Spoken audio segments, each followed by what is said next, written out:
أهلا أعزائي المتابعين في فيديو جديد وتأليف جديد من العيار التقيل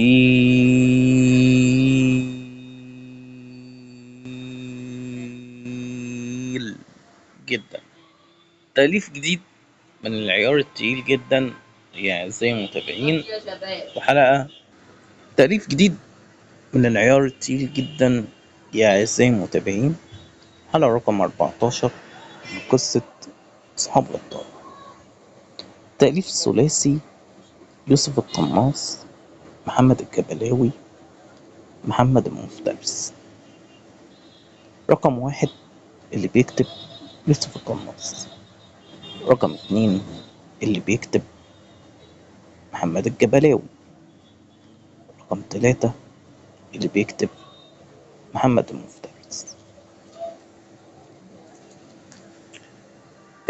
أعزائي المتابعين اللي لسه ما يعرفش أنا مين، أنا المؤلف يوسف القناص.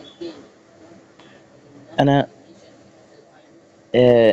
زي ما تقدر تقول كده، أنا مهنتي في القناة دي إني أقدم لك محتوى إبداعي، أقدم لك محتوى إبداعي. عارف يعني إيه محتوى إبداعي؟ يعني محتواي كله متعلق بالإبداع. آه فعشان كده بتلاقيني بعض الشيء بتأخر في تنزيل الفيديوهات،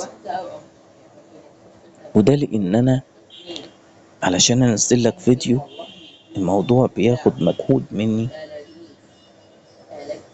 ده غير التصوير طبعا واللي احنا بنصوره الوقت ده.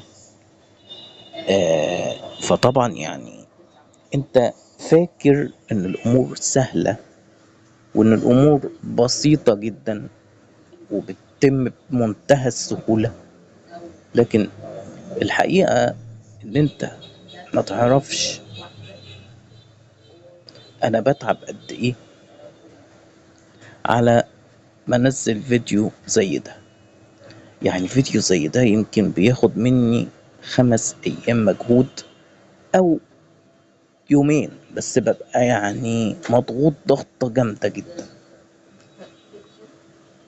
فياريت تعمل لايك للفيديو وتشير للفيديو عشان يوصل للجميع. اما طبعا التأليف فزي ما تعودنا هنزله في الديسكريبشن.